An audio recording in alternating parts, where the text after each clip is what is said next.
up the pieces. This is Warriors Wrap-Up on 95.7 The Game. Well, the Warriors, give them credit for fight, but it's going to go down as an L in their first three-game losing streak of the season. Waters catches, shoots it at the buzzer. No good. Final score, Oklahoma City 105 and Golden State 101. The Warriors have dropped 3 in a row and 2 straight here at Chase Center. And they'll have a couple of days to think about it and get ready for the Phoenix Suns on Saturday night. From the great Tim Roy, and this is Warriors Wrap-Up here on 95.7 The Game. They drop one closely and, kind of a mud fight towards the end there between Golden State and Oklahoma City. 105-101, the Thunder beat the Warriors as Golden State loses their first 3 in a row of 2024-25. Evan Giddings with you live here at Dumpling Time outside at Thrive City, right behind the 90-foot Christmas tree. Just outside where I believe our own Bonte Hill and the NBC Sports Studios are set up. So if you feel like coming by a little bit later on, going to be here for about an hour. As always, thank you to our guys back in the studio, Cam Williams, Chris O'Connell, holding things down. But we'll be here at Dumpling Time for the next hour or so. And going to try and get into this basketball game because the Golden State Warriors, I thought this was another very interesting game on the heels of Monday in which it was explainable, again, I think, why they lost to the Nets, though it wasn't a good loss. This was the game that I think you could pull multiple things from. Number one, the intensity, the energy, and being down Steph Curry. I thought the Warriors' effort was A+ tonight. They played their asses off. This is a game that you're not supposed to win on paper. This is a game that I think a lot of teams might roll over against a more talented Thunder team who are dealing with their own injuries. By the end of the game, they were essentially down 2 of their starters, both of these teams. The Thunder came in without Chet Holmgren. Their 6th man, Alex Caruso, was out as well. And then Jalen Williams, or J-Dub as they call him, the kid from Santa Clara, he gets hurt midway through this basketball game on a dunk by Kuminga. He doesn't finish the second half of this game. So the Thunder were basically SGA and company down the stretch, and it showed because the Warriors turned Shai Gilgeous-Alexander, one of the game's best scorers, into just that, a ISO scorer, and he did just enough, and the Thunder did enough defensively, number 1 in the league, to get out of here and just barely pass the Dubs up with a 105-101 victory. Meanwhile, the Warriors defensively, I thought they looked a little more locked in on that end of the court, specifically in the second half when they held the Thunder to about 40 points. But offensively, they could not get a basket to save their lives. After they went up 96-93 with 5 minutes and 45 seconds remaining in the game, they had 9 straight empty possessions. They did not score until, I believe, 19 seconds left on a Draymond dunk, actually, in which the Thunder essentially gave him the lane. Wiggins hits a 3 late. They make it a game. In fact, Wiggins had an opening on a pretty well drawn up play. Ball goes to the corner off the inbounds to Draymond. He floats it over the top to Wiggins, who understandably may or may not have lost track of the time. I thought he went up really fast, even though he had some room and space to set himself and gather. His layup attempt is short, and the Thunder make 2 free throws on the other end, so they win 105-101. And, this is a game that I think the Warriors aren't necessarily kicking themselves after, but you dropped to 12-6. You lost your first 3 games in a row of the season, and with teams like Phoenix coming up on Saturday, Denver next Tuesday, Houston at home next Thursday, you do start to wonder, right, how many of these games will they let get away? How many of these winnable basketball games do you start to see go the other way? I think the Warriors overall should be impressed with what they've done through 18 games this season, considering they haven't had Steph now for 4 of them. They're 3-1 in these basketball games. DeAnthony Melton has dealt with a season-ending injury. You only had him for 6 games. I believe only 2 of them starts, one of which was against this Thunder team back on November 10th, and he was instrumental in that 127-116 victory, as was Curry, who had 36 in that game. So the Warriors overall, they're trying to get healthy. I think they've established an identity of depth. But tonight, it's funny enough because Steve Kerr didn't really play. But he played a lot of players. But as far as the guys that got heavy minutes, Wiggins played 35 tonight. Draymond played 32, which would be considered, in my opinion, heavy minutes for him. Pajemski played 30 minutes in this basketball game. Kerr ended up playing basically a 10-man rotation with Trace Jackson-Davis being out. And then Gary Payton II had one stint there in the first half. He didn't really play all that much. So Kerr, shrunk the rotation a little bit because of the absence of Curry. And he basically went small against the Thunder team. And defensively, it worked. I mean, the Thunder shot 46% from the floor. They got most of their success offensively, especially in the paint in that first quarter in which they scored 39 points. Early enough, this game looked like it was going to be a rout. I mean, OKC was getting whatever they wanted. 18 of those 39 points were in the paint. And the combination of Hartenstein, Gilgeous-Alexander, and Jalen Williams, who, of course, didn't finish this basketball game, it felt like they got into the paint and were getting whoever they wanted at will. They didn't even make that many threes in the first quarter. They didn't make a ton of threes over the course of this game. And I think from the second quarter on, it spoke to the emphasis of Golden State running them off the three-point line, but also doing a better job just simply stopping point of attack. I mean, in the first half and then down the stretch of the game, I thought SGA, along with a couple of other players. Isaiah Joe, I thought, played really well in this game. Aaron Wiggins off the bench was a nice addition. But Oklahoma City offensively was not great in this game, and I think that is what the Warriors, again, had hoped would happen, but they deserve a lot of credit for that as well. They limited OKC to under 30% from three-point range, and the attempts, it was pretty drastic. The Thunder only hoisted 37 threes. They got to the line 26 times, but they missed 10 of them. And then Golden State shot 50 threes in this basketball game. They were chucking with relentlessness, especially in that first quarter, probably much to their detriment. And then they got to the line also 21 times. They missed 6 of them. That didn't necessarily help. But I got to tell you, anytime the worst team in the league in terms of shooting free throws gets more than 70%, that's a game you're probably going to take. I mean, they had a couple splits. Kyle Anderson, Kevon Looney, Wiggins missed a pair. Kuminga missed the back end of an and one.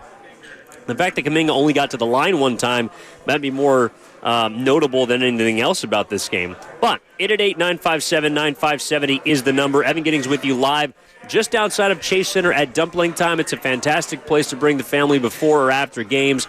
I got some gyoza here to our right. Some Beijing noodles I think they brought out, along with Don't Tell the Boss, maybe a sip of Modelo. That'll be during the commercial break. But the Warriors lose to the OKC Thunder 105-101. They fall to 12-6. The Thunder now 14-4 atop the Western Conference, dealing with their own injuries. No Curry tonight. And that's another thing, too. The fact that the Warriors had won their first 3 games without Steph probably meant that there was some regression. And so, again, I think it bodes to, you can look at this one of 2 ways. You can look at it as a game that the Warriors had a chance to win, and due to a lack of offense, not really a bucket getter on this roster outside of Curry, they lost this game to a Thunder team they had a chance to beat. Or you can look at it and say, look, I know that Jalen Williams didn't play in the second half of this game, but they had Shai Gilgeous-Alexander. They had their best player. The Warriors did not have their best player. Both teams are essentially down 2 starters. And you took the best team in the West, in my opinion, down to the wire, and you had a chance to take it to overtime. In fact, you were up in this game, again, with 5:45 left, up by 3, with a chance to go up by 4 at the free throw line. So the Warriors, I thought, played their ass off in this game, but talent occasionally, and actually more times than not, will win over energy and effort. And I thought the Warriors, that's what probably disappointed me the most in the loss to Brooklyn, is it didn't feel like the energy and effort was there, even when Curry was present on the court. It felt like the Warriors overlooked the Nets, between the loss in San Antonio where they were pretty gassed, and then the 4th game in 6 nights to Brooklyn with OKC coming to town tonight. It felt like they overlooked Brooklyn. Tonight, they absolutely did not overlook the Thunder. They paid them the respect that they deserve as a team that's number 1 in the West and a team that has legitimate NBA championship aspirations.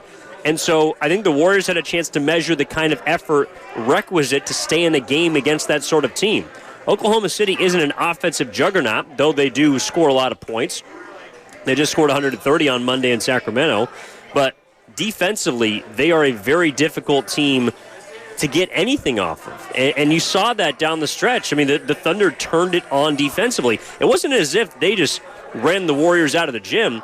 OKC only scored 21 points in the 4th quarter. That was the least amount of points they scored in a quarter the entire game. The last 3 quarters, Golden State, I thought, was very good defensively. They held the Thunder to 43 points in the second half. They held them to 76 points over the course of 3 quarters. 66 points over 3 quarters. And if not for the hole that they dug themselves, which they eventually dug their way out of, the Warriors might have had a chance to win this game. So I thought overall the energy and the effort was there, and that's kind of what you were looking for in a game like this. But if you feel differently, I do want to hear from you, because there's also a couple of other big-picture takeaways that connecting the dots with the 3 losses now that they've suffered in a row, again, for the first time this season, you begin to see that the Warriors are not certainly a foolproof roster. They're not a foolproof team, but there are adjustments that they can make. I think there's strides that they can make. And they also have room for improvement, I think, because of, for example, tonight, the reliance you saw on a lot of young players, or a lot of players that don't typically get this kind of run, these kind of minutes, and that's either because Steph is in, Melton has been there, Kerr's been reluctant sometimes, or just the matchup itself. Kerr mentioned the fact that he kind of went into this game looking, like basically he was just going to play the game small. Started without a center. And I don't know if you took a note from Brooklyn. Brooklyn didn't have a center on Monday because Nick Claxton and his backup were hurt, but they put Zaire Williams at the 5 and basically played 5 out.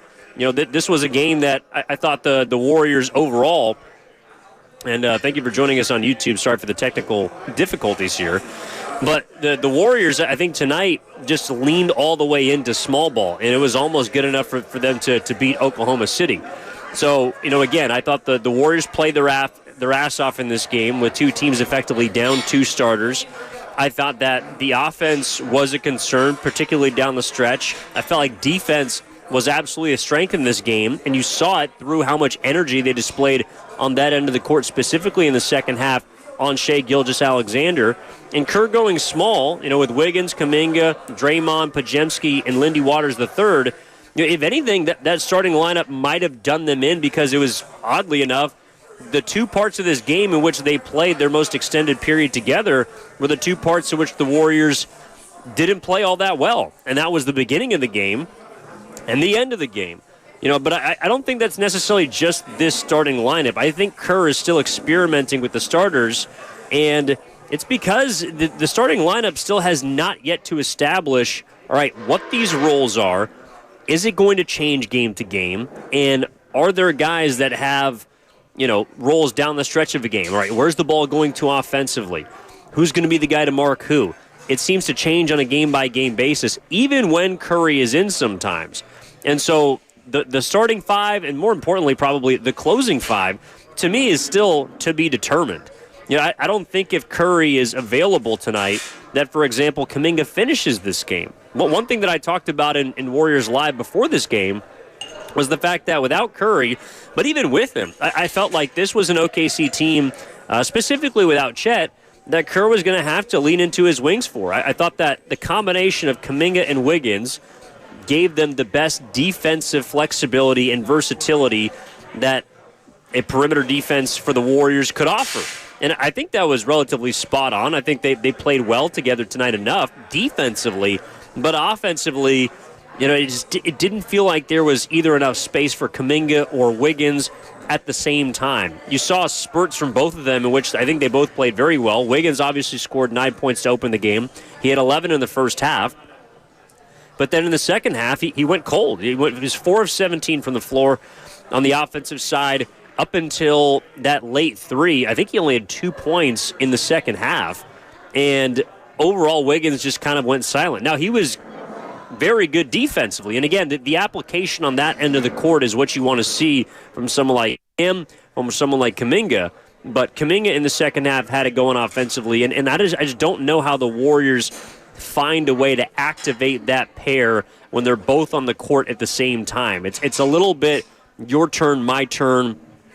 And with the combination also, I think we saw tonight and have seen over the course of this season now through 18 games, the Warriors don't really have a ball handler that you trust. And I think that was obvious tonight when Kerr in the second quarter went to Pat Spencer.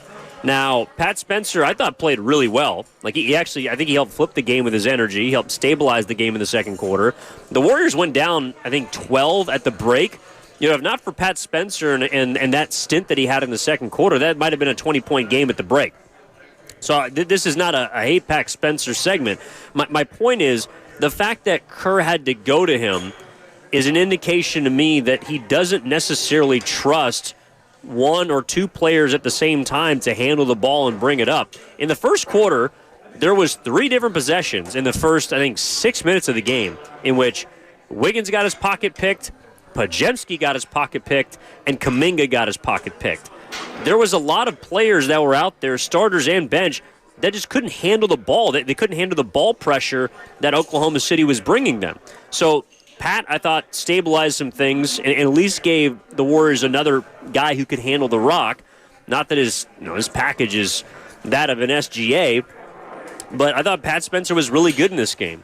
It's another situation where I think Steve Kerr is kind of wondering and trying to figure out whether or not certain players deserve more tick. Every single time the Warriors lose, we're going to have the conversation of who should have played more, who should have done this, who should have done that, and who should Kerr have gone to. In this game, you look at the bench, and, Buddy Hield played a really good game tonight. I thought he should have came in earlier than, I think it was 2 minutes and 45 seconds left in the fourth quarter. That's something that you can look at. I thought that Moses Moody only getting 13 minutes was a reflection of how well or how poorly I should say that he shot, but getting 13 minutes isn't always enough time for a guy to establish himself. So there is a lot of pressure for players to come off the bench and just immediately get into the game, and basically there's pressure to perform immediately. Kevon Looney in 12 minutes did his normal job, 9 rebounds, 5 of them offensive, but he missed a lot of bunnies, especially in the fourth quarter. Andrew Wiggins couldn't finish at the rim. The Warriors were almost even in terms of defensive rebounds, but offensive rebounds, they had 18 of them, and I want to say 5 or 6 of them were just missed bunnies at the rim. They could not find a way to get the ball into the net, and it was a little frustrating considering you lost by 4 points. To me, this game was won by Oklahoma City on the defensive end, but down the stretch, they had a closer, and the Warriors didn't have theirs. Again, the Thunder weren't at full strength either. They didn't have Chet Holmgren or Alex Caruso or even Jalen Williams for the entirety of the second half, and Williams was really good in the first half of this basketball game. 13 points, 7 assists, 6 rebounds, a pair of steals, and a block. Now, J-Dub was balling tonight. And Kuminga, I think with about 30 seconds left in the game, goes up, absolutely drops a tomahawk on top of Jalen Williams. And in the process, I don't know if he poked him in the eye, scratched him. Either way, Jalen Williams was spotted leaving the court pretty woozy after taking a shot to the face, and he did not come back for the remainder of the second half. So the Warriors caught a break there, and that's where I can see some people saying, well, this was a missed opportunity. We didn't have Curry, the Warriors, obviously, but the Thunder didn't have Chet, they didn't have Caruso, and they didn't have J-Dub for the final half of that basketball game. And they pretty much just put in the hands of SGA and said, bail us out. Like, Shai Gilgeous-Alexander played 39 minutes in this game. He took 12 three-pointers, and it felt like 8 of them were in the fourth quarter. I mean, he had no legs to the point where he wasn't going at Podziemski. He wasn't going at Waters. He certainly wasn't going at Wiggins or Kuminga. SGA it felt like he was able to get around everybody in the first half and, just a mid-range machine. But in the second half, he didn't have his legs under him. I think the Warriors tired him out defensively as the Thunder just had no answers and pretty much just put the ball in his hand and said, bail us out. This was a game that I think that the Warriors in the second half were much better defensively, and I think it started in the third quarter. And this is where, these kinds of games to me can be viewed positively, even though there are losses. I thought the difference between the first and second half for two young players, Brandon Podziemski and Jonathan Kuminga, it was night and day. And that's where a lot of fans will ask, okay, why is this guy playing? Why isn't this guy getting more run? And in a night like tonight, it was a perfect opportunity for Pods and Kuminga to play through their mistakes. And both of them I did not think were very good to begin this game. Kuminga took 3 quick threes out of the gate. He went 0 for 4 from the floor. He had a turnover. Did not have a very good first stint. Pods got his pocket picked. Couldn't hit a 3 to save his life. And really wasn't able to do much defensively either, keeping guys in front of him in that first quarter when OKC got whatever they wanted to. Both of those players did not play very well in the first half. However, coming out of the second half, once they began to get into a rhythm, Kuminga saw a 3-ball go down. Pajemski was able to get into the paint. A nice little fadeaway, was dishing things off, was also active on the boards, had 8 rebounds tonight. I think both of those players were allowed tonight to play through their mistakes, and deservedly so, because they were a massive reason why the Warriors even got back into this game. The Warriors did 33 points in that third quarter. Pajemski and Kuminga, I believe, had 17 of them. So offensively, they were getting it done, and J.K. was in transition. He knocked down a couple threes, though he didn't shoot it particularly well from distance tonight, just 3 of 10. But you also saw the confidence bleed over into the other side of the court. I thought both of them, and they were active with their hands. They were switching. Again, just more engaged. And I think specifically for Kuminga, he is a player that needs to see the ball go through the hole in order to basically begin and kind of wake up. Now, you'd like to see it at the beginning of a game, but tonight it took some time.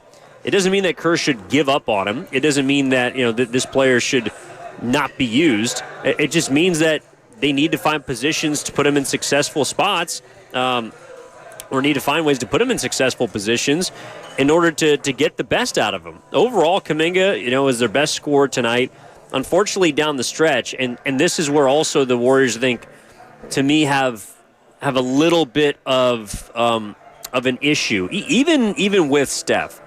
The idea of a second scorer right now is kind of missing in those clutch time positions, in those clutch moments, of which the Warriors, by the way, now are 5-5 in their 10 clutch games this year. And what I mean by that is, I think, okay, so let's take J.K. for example. J.K. in the third quarter, I think, had double digits. He had either 10 or 12 in the third. He was really good. But it was more of an up-and-down game. When the game slows down, when you're taking the ball out slow, and when you get into those half-court situations, Kuminga still struggles, in my opinion, to execute. I think that was demonstrated along with the rest of the Warriors. This isn't just a Kuminga thing, but if Kuminga is expected to be one of your scorers, if Kuminga is expected to be a guy that can get you a basket, well, then I have to look at him and examine where he works and where he doesn't. And to me, when the game is up and down, that's right now where he thrives. The next step, I believe, offensively that he has to take is in those half-court situations where either he's got to initiate the offense, whether the ball comes to him, he's got to step into a three.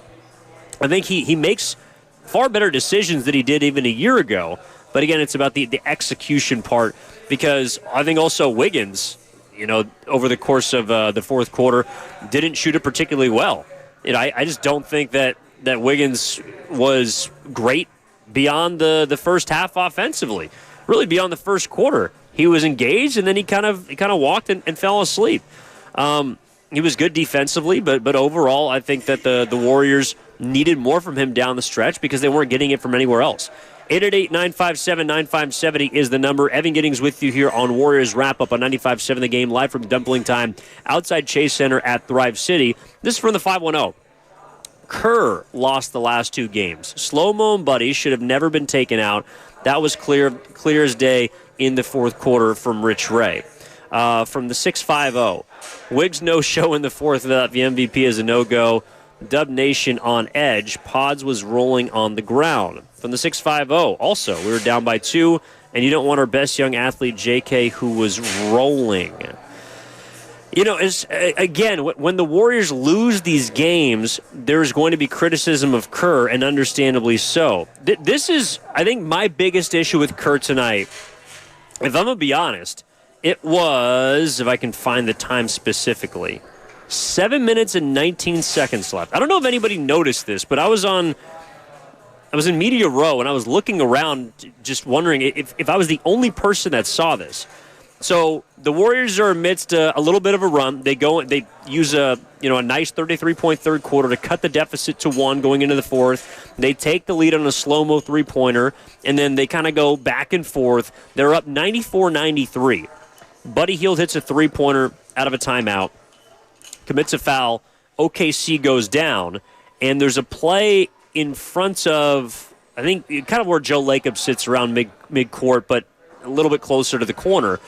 And Lou Dort gets wrapped up with, I forget if it was Draymond or maybe it was Wiggins. I forget. The point is, Kerr used a timeout, and he won the possession back for Golden State. That, to me, was a mistake. And the reason is this. 7:19 left. Kerr uses his second-to-last timeout. He had burned through 6 through the first 3 quarters. He goes to a timeout. Burned through 5 through the first 3 quarters. He calls a timeout with 8:30 left when they're down by 2. Less than 90 seconds later, he calls a timeout to get that loose ball and get possession when it would have been a jump ball anyways, and I believe it would have been Draymond going up against Dort, who's got a decent chance to win.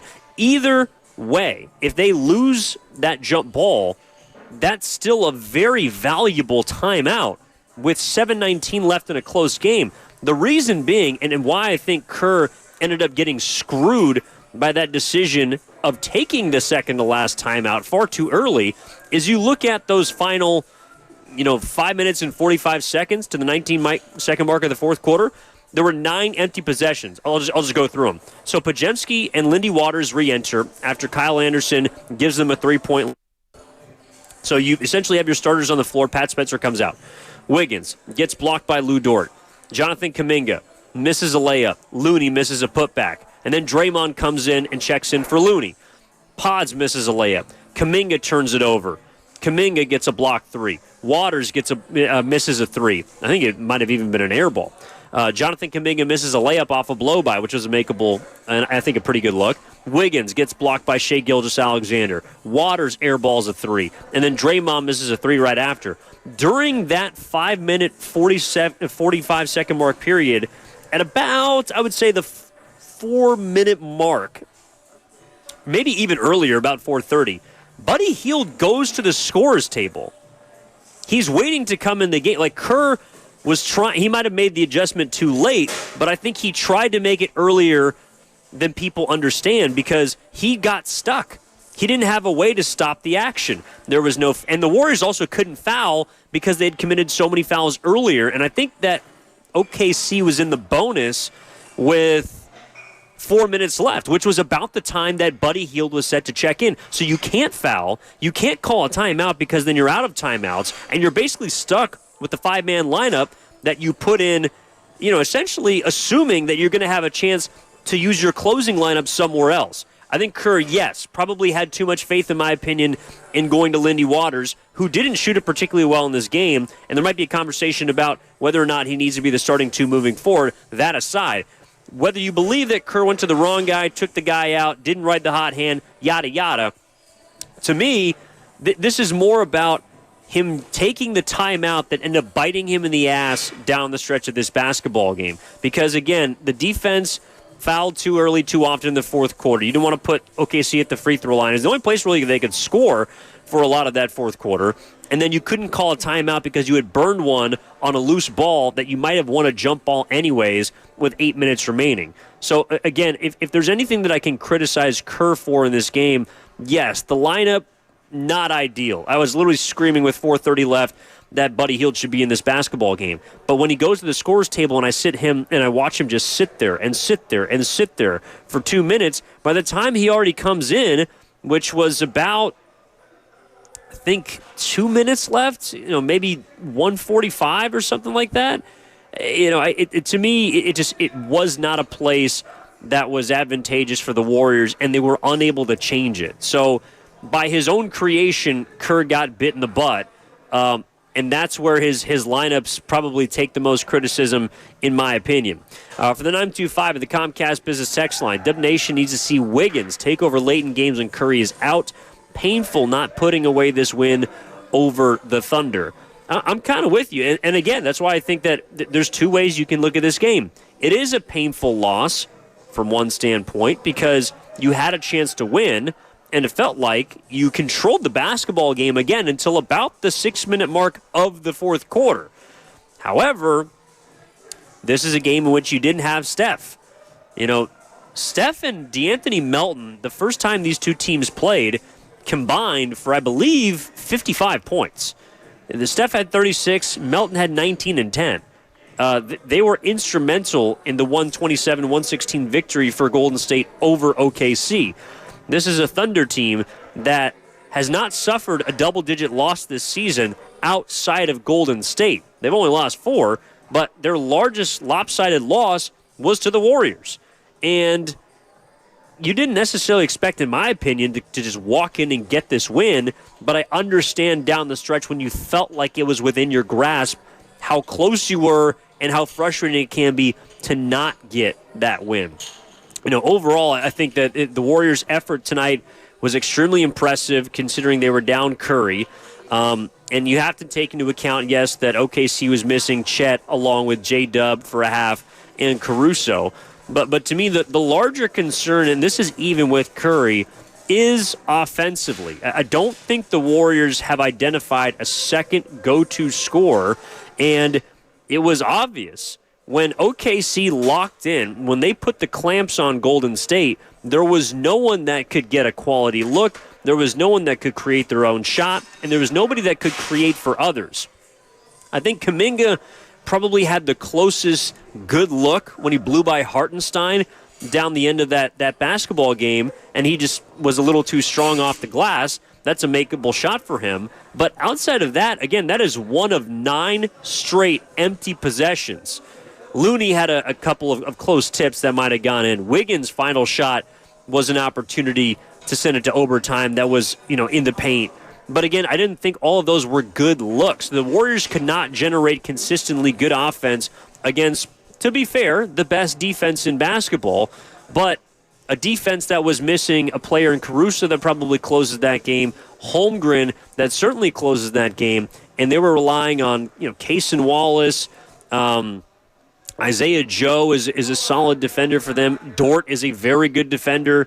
But that OKC Thunder defense is one that even has another level to get to. And I think the Warriors also have another level to get to offensively. I think this overall was a good learning experience for those young players in Kuminga and Podziemski to play in these type of games against an opponent that's that good. So hopefully next time you're able to make those adjustments. Whether you have Curry, whether you don't, I think that those two players specifically are going to benefit from a situation like this down the stretch. We can get into more on the other side as we roll on here on 95.7 The Game. Evan Giddings with you on Warriors Wrap-Up. 888-957-9570 is the number. Also the number for the Comcast Business Text line. When we return, I do want to get into the sound from Steve Kerr. Had a couple of interesting decisions pregame, interesting decisions down the stretch, and we can dig into that more as we roll on the other side. Evan Giddings live from Dumpling Time outside of Chase Center in Thrive City. We're back after this on Warriors Wrap-Up on 95.7 The Game. Cashback is not available on gas in New Jersey and Wisconsin. $5,000. That's the average amount of money.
Spencer gets downhill, takes it in deep, shoots a little turnaround, up and good, right over the top of Mitchell.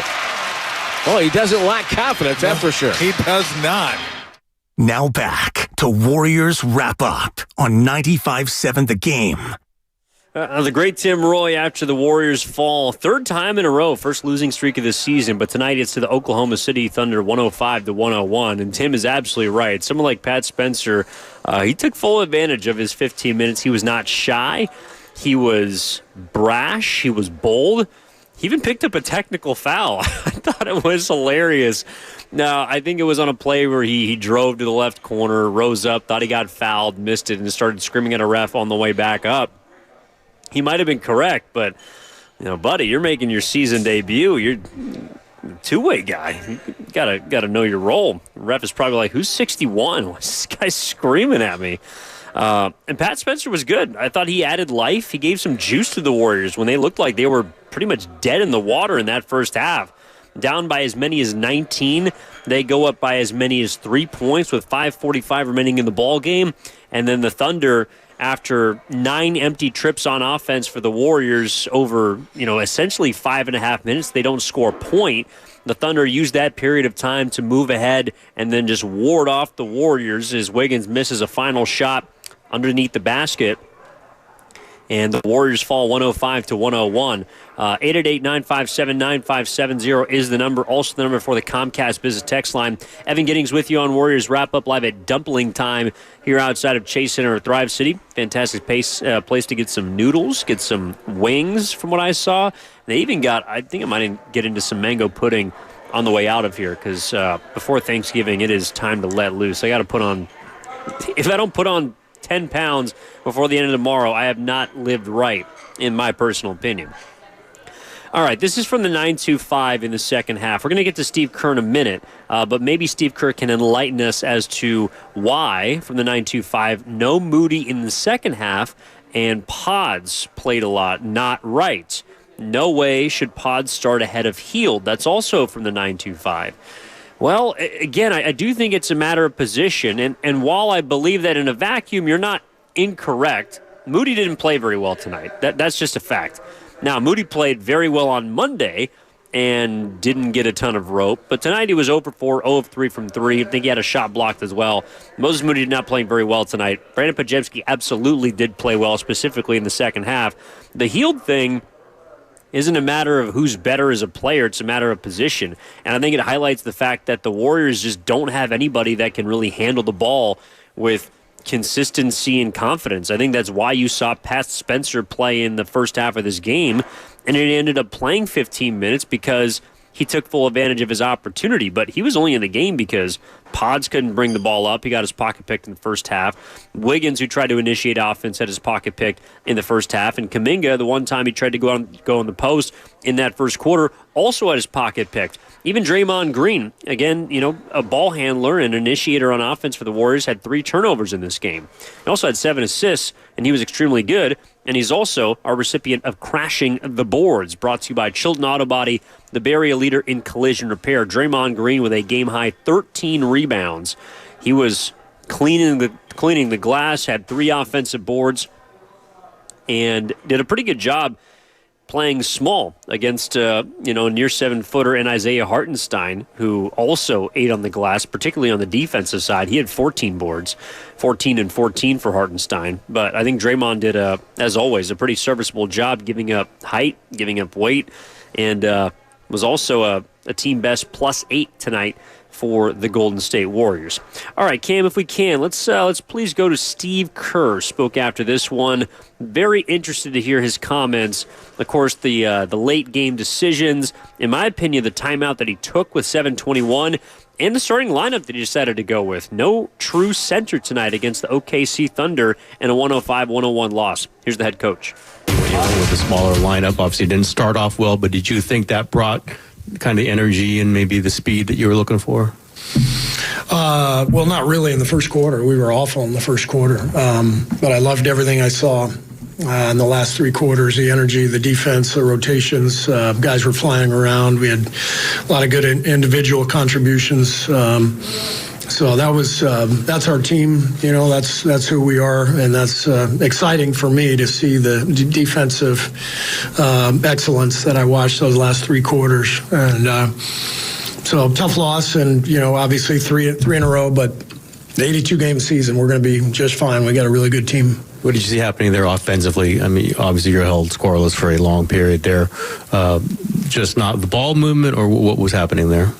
Yeah, I didn't think we made great decisions down the stretch the last 5 minutes. And it's a little tough. Obviously, it's kind of pick and roll time late in the game. And, with Steph out, it makes it a little trickier on our team. So we tried to execute a few things. We got a few good looks. And I think in the paint for the game, we were 19 for 46. So we had some shots, but just didn't convert in the paint. So it happens. But like I said, I love the effort, love the energy, and give them credit. They play great defense down the stretch.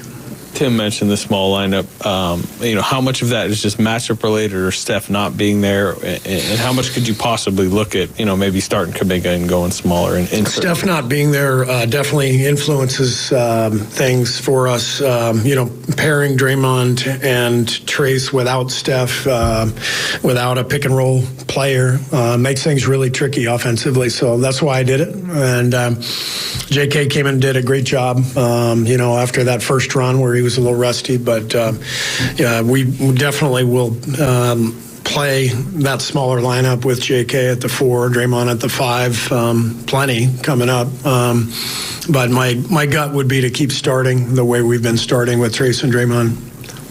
When you're down 2 points with 8 seconds left, could you take us through the process of not only what play you want to get to, but the decision to go for 2 versus 3 to win it in regulation? Yeah, so we practice this stuff quite a bit. Kyle's a great inbounds passer, so we wanted Kyle in the game, and we ran a play that we've been practicing a little bit, and they guarded it really well. The opening wasn't there, but I thought Draymond made a great play.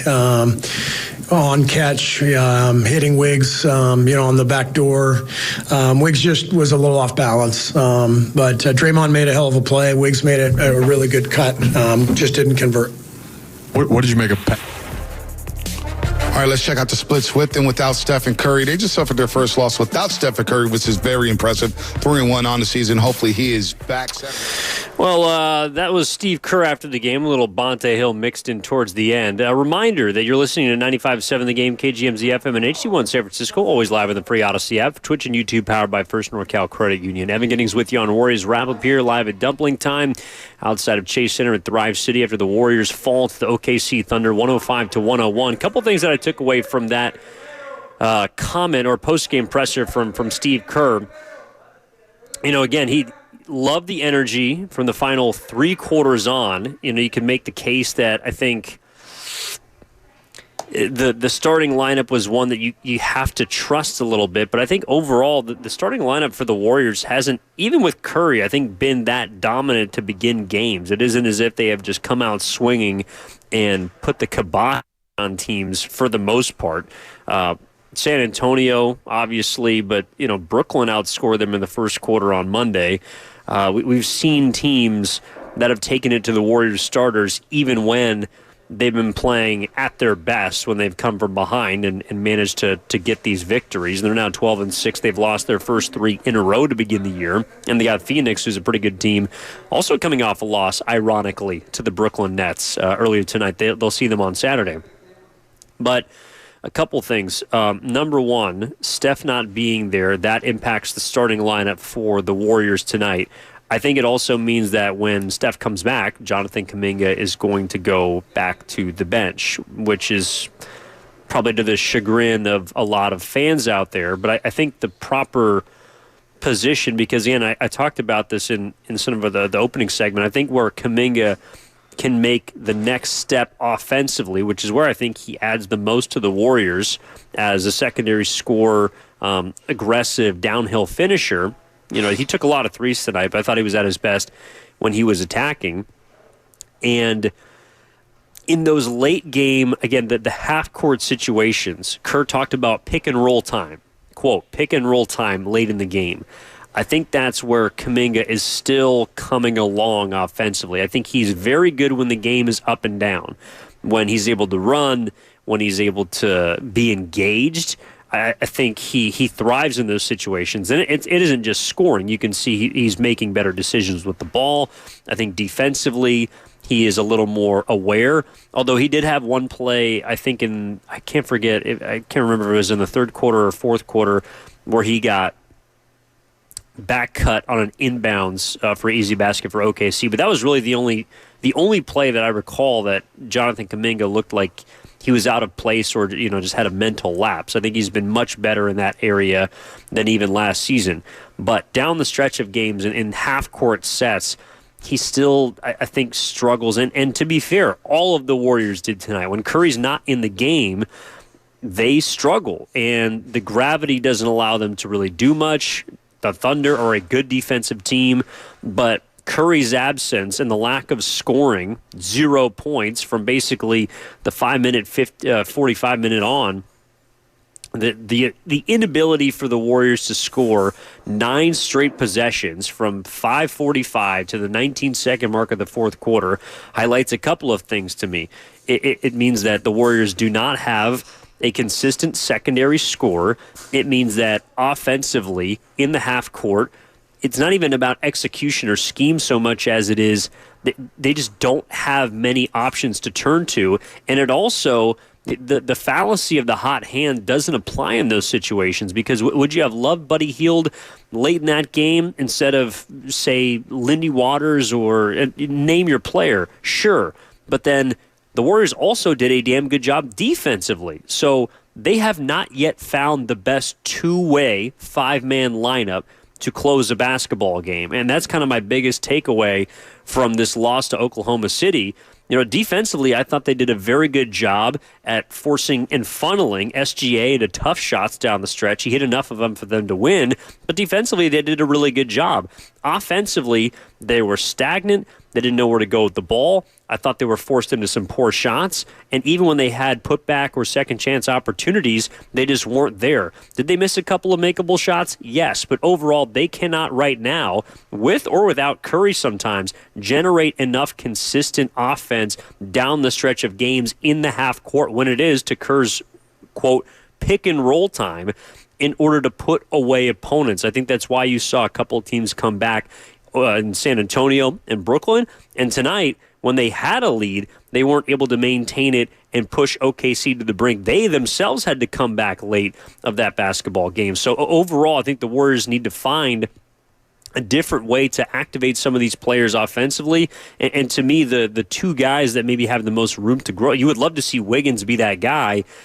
He hasn't always been in the past for the Warriors. And the fact that he was coming off of a great stretch of offensive basketball makes me feel good. But he is going to have nights like tonight where he scores 9 points to begin. He scores 11 points in the first half, and then he basically goes for the entire second half. But he played good defense on SGA. I think he was a part of a Warriors effort and energy that was there all night. He made a lot of good plays that don't include scoring the basketball, but they needed someone to get a bucket. And the Warriors don't have bucket getters beyond Steph Curry. And that might be the biggest weakness of their team right now. I think defensively, they're a very good club. I know they gave up 128 on Monday, and I think they struggle with some quicker guards, but overall, I think they did a really good job of running OKC. It's just a team who loves to shoot threes, especially at a high clip, ran them off the three-point line. Overall, I think that the Warriors are trying to assess moving forward just where they can play against these better teams, but also close. So, you got a lot of good teams coming up down the stretch, and you're looking at a group like Phoenix on Saturday who has gotten Kevin Durant and Bradley Beal back.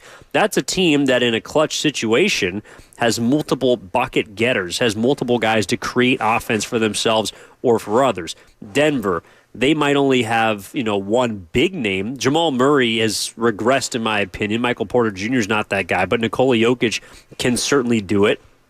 If Curry's back, that obviously helps. He's supposed to be back on Saturday, but then you look ahead and you're going to play some difficult teams. Houston won in overtime tonight. They're a team that the Warriors have beaten before without Steph, but I'm sure you're going to get their best effort at home. Minnesota is a team that's reeling right now, but they're, of course, led by Anthony Edwards and a group that is going to be difficult to stop. They lost tonight to Sacramento, and in fact, they faltered down the stretch, only mustering 18 points in the second half. But the Warriors are going to have a tough time with them, and they're going to have a tough time with the remaining, I would say, teams between now and the end of the new year. So these sort of situations that they've lost in each of the last, I'd say, 3 games, they're going to be in a lot more clutch time situations as they move forward. And I guess that's probably the biggest area of concern for me right now is how they execute, particularly on the offensive end, down the stretch in the final 5 minutes in games that are decided by a point or less, or a possession or less. Let's go to Shaka in Berkeley. 888-957-9570 is the number. Evan Giddings with you here on Warriors Wrap-Up. Let's go to Shaka in Berkeley if we can. Cam, what's up, Shaka? What's up, Evan? How you doing, man? Oh, fantastic, my brother. How are you? Happy Thanksgiving. You too, man. I saw that was a great game, man. I kind of thought at the end, when they went scoreless, that Buddy Hield should have been in the game. I saw a lot of people throwing up shots. As the game gets to the end, you got to take advantage of your opportunities, and you missed a lot of shots. They didn't make that many shots either. I think if Buddy Hield would have been in the game, I think he would have came out with a victory. I see Kuminga. And I like he started off kind of lackluster, it was picking his pocket. But you got to put your arm around that young man and be like, man, you got take him under your wing, man, because he's got the ability to be that scorer we need. But when he messes up, we need somebody to help him up. I believe he can be a great player in our system. And also, lastly, I want to say this, man. We need Brandon Ingram, man, a player like that can get his own bucket. That he can get it like KD's a baby KD. We need a player that can get his own bucket, not the pick and roll that we can just throw the ball to and move out the way and let him score, man. I hope Phil Leaf, because he's a great general manager, man, to pull that, make that happen, man. Thanks, Shaka. Well, I think someone like Brandon Ingram certainly would have been usable tonight. The Warriors needed a guy that they could throw the ball to either in the post, mid-range, three-point line, and get a shot off. And they couldn't get any quality looks against Oklahoma City, who, again, is the number 1 defensive team in the league. But still, the Warriors needed a bucket or maybe 2, maybe not even 2, maybe just 1 basket, and it would have been a much different game. Again, this idea of riding the hot hand is going to be difficult to do, and it's not going to come without criticism when you lose. But I saw some people saying earlier, well, Kerr shouldn't have gone away from slow-mo, or he shouldn't have gone away from Hield, to Shaka's point. And I get that. Kyle Anderson probably had his best game since the Boston game, in which he hit 3 straight threes in the first half at TD Garden. Tonight I thought Kyle Anderson was fantastic, and he was playing very well. But when you have a process, it's difficult to just kind of throw stuff at the wall and say, right, this guy's playing well, he's going to stay in. Or that guy's playing well, he's going to stay in. No, I think Kerr probably felt tonight that the starting lineup that he began with, which was Pods, Wiggins, Kuminga, Draymond, and Lindy, was also going to be the closing lineup. And I mentioned this earlier, Shaka, and I think you're right. Like, I was clamoring for Buddy. I have multiple text messages that I sent at about the 5 or 4 minute mark saying, where's Buddy Hield? It was after, I think, Lindy Waters airballed a 3 from the corner that it's just, you got to get him out of there. Buddy's got to be in this game. Number one, because he can score. He's got it going. But more importantly, you just need space. You need space on the floor. And I don't think the Thunder respected Lindy Waters' third jump shot enough to provide openings for Wiggins or Kuminga or even Pods, for that matter. I don't think there's enough shooting on the floor. And overall, the Warriors have, I guess, what I would call a lot of dareables. I don't even know if that's a term in basketball, but dareables, which is guys that you will dare to take threes. Draymond Green is a dareable. He's shooting very well from 3 this year. I don't care how many threes he makes. No team is going to get up on him. They're going to dare him to make a three. Jonathan Kuminga is a dareable. You can dare him to take threes. In fact, when he hit his first two out of the second half, one of them was because Hartenstein just basically gave it to him. Andrew Wiggins has been less of a dareable this season, but he's not going to be taking 8 to 10 threes and knocking them down. I think that Pods is absolutely a dareable. And without Curry, you don't have... Buddy Hield is the only non-dareable that was active tonight for the Warriors. So the part about Buddy that I think gets a little bit lost is that he was at the scorer's table at about the 4:30 mark or 4-minute mark. He didn't get in the game until the 2-minute mark because the Warriors, didn't have more than one timeout because Kerr, in my opinion, blew one on a play that he shouldn't have called one for at about the 8-minute mark of the fourth quarter. And then secondly, because they were in foul trouble, you couldn't take a foul and get Buddy in the basketball game, and he ended up just getting stuck for about 2 minutes, and by then it might have been too late, or the Warriors weren't able to generate enough to get back in this game. I think it was actually a case where it was just a little bit too late. So, Buddy Hield, I thought, should have been in the game, but because of Kerr's decision earlier about timeouts and the Warriors' inability to keep guys in front and fouling earlier, kept and prevented Buddy Hield from getting in that game. So, in a vacuum, I agree with you, Shaka, but overall, it was a tough final 3 or 4 minutes to watch with him on the side, just looking on. I'm sure he's thinking, I can change this game. I can get us a basket, but he wasn't allowed to. This is from the 510 on the Comcast Business Text line, and I think this is what also Shaka's getting at. I'll take Brandon Ingram or Jimmy Butler in a heartbeat immediately. They will settle the team down when we're down, when we have big leads.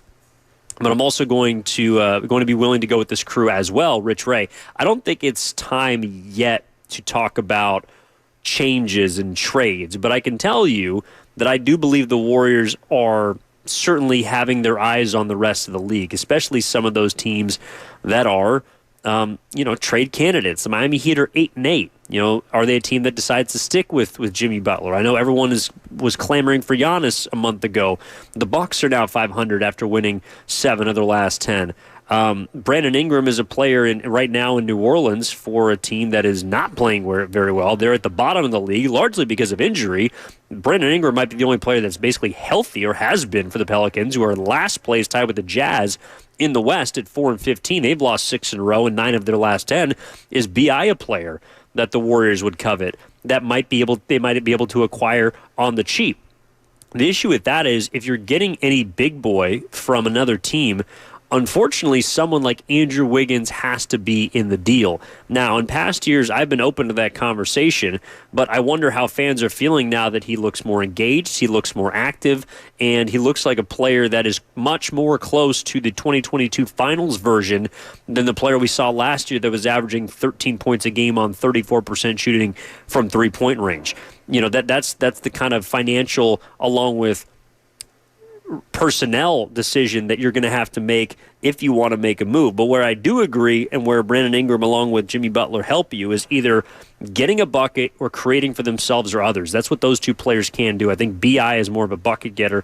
Jimmy Butler is more of a creator and an initiator, which right now the Warriors don't have, and it was obviously highlighted tonight by the fact that Steph Curry did not play. But overall, 12-6 start to the season, still a near 700 winning percentage, still on pace to, potentially make it out of the play-in. Right now, I know the last 3 games haven't necessarily looked like it, but if the Warriors can weather the storm of the next couple of weeks, again, getting to the new year, honestly, it might sound strange, but if you can play 500 basketball between now and the new year, between Phoenix, who you play twice, Denver, Minnesota, you play 3 times, Houston, Memphis, the Clippers, the Lakers, Cleveland, Indiana, all of those teams which are vying for postseason position or have aspirations to make moves in the West or the East. If the Warriors can play 500 basketball between now and the end of the new year, I would actually be very encouraged by that. It might not be what everyone wants, but if they can weather the storm of what I believe is the most difficult month of their season upcoming, I'll continue to say it, then I think they're in really good shape as we turn towards 2025 and a lot more winnable basketball games. But I think we're getting our first dose of reality with the Warriors as they lose their first 3 in a row. Of course, with the end being tonight, 105-101 against the OKC Thunder. Some of their weaknesses, which had been, I think, kind of covered up by all the victories that they'd been getting as far as, a secondary option, top-end talent, offensive effectiveness, especially when you got to have it, those got-to-get-it moments. All of those things we haven't really had a chance to discuss because, well, the Warriors started, 7-1, or they started 10-2, or they were 12-3. But now they've lost their last 3 games. Some of the things have been highlighted, and now we have a chance to have that conversation. Not saying that the Warriors are in wholesale trouble or in panic mode, but they're going to be forced to adjust now. And against an Oklahoma City team that's extremely good, number 1 in the West, I thought this was a game that you saw effort, you saw energy. That was absent on Monday night against Brooklyn, and certainly absent on Saturday when they collapsed, I believe, due to fatigue against San Antonio. So if you get that effort and combine it with Curry coming back, I think the Warriors can go into Phoenix and beat that team. It's going to be at 6 o'clock Saturday, and everybody's going to be fat, happy, and fat catty from all those Thanksgiving leftovers. Grab yourself a turkey sandwich or a ham sandwich, pull up and watch the Dubs. It'll be 6 o'clock. You can catch all the action right here on 95.7 The Game. I believe Dan Devone is going to have pre and post for you, Warriors Live and Wrap Up. I'll be on with him earlier in the day on Saturday from 9 to noon for Warriors This Week. Looking forward to, as always, an entertaining show and fantastic discussion with him. But in the meantime, that'll do it for us here live at Dumpling Time outside of Chase Center at Thrive City. Evan Giddings with you. I got to dig into some of these Beijing noodles in just a minute. But overall, a loss that's going to sting because of how close it was to Oklahoma City. But the effort and energy, if that's something that's consistent, I think that's going to win the Warriors a lot of games this year. And if you can hang around with the best of the best without your best player, I know that the Thunder were missing a couple of their big boys as well and didn't finish with one of them. But still, you had a chance to win that game, and now it's about the adjustments that they can make to get themselves over the top, because I do believe there is another level this team can get to, and I think it's because of some of those younger players like Pajemski, like Kuminga, and a couple of guys can be the difference for this team in games as such. So hopefully can break the 3-game winning streak on Saturday. We'll talk about it on Saturday morning on Warriors This Week. And then, of course, at 6 o'clock, Phoenix Warriors Live will be at 5 o'clock for that. In the meantime, have a happy Thanksgiving. Don't drink and drive tonight. This is typically a big night of the year for everybody coming back from high school, having a good time. Maybe they're at the game, they're watching the Dubs. Don't drink and drive. Enjoy your life. Enjoy your company. Enjoy your family. Be thankful. Be grateful. We got a good basketball team this year. The vibes are different, and they're entertaining as hell, which I look forward to watching over the course of this year. But they do fall tonight, 105-101 to the Oklahoma City Thunder. For Cam Williams back in our studio, network coordinator for the Golden State Warriors here on 95.7 The Game. For Chris O'Connell, one of our many producers that helps put together a fantastic product for you. My name is Evan Giddings, saying so long from Dumpling Time and from Chase Center, where the Warriors again fall to the OKC Thunder. They'll try to bounce back on Saturday. In the meantime, have a happy Thanksgiving. Enjoy Black Friday. Get all those deals. Get all that grub. And we'll talk to you next time in your home for Golden State Warriors basketball, 95.7 The Game. We all hear the radio ads about the IRS. They tell you to be afraid, to be scared.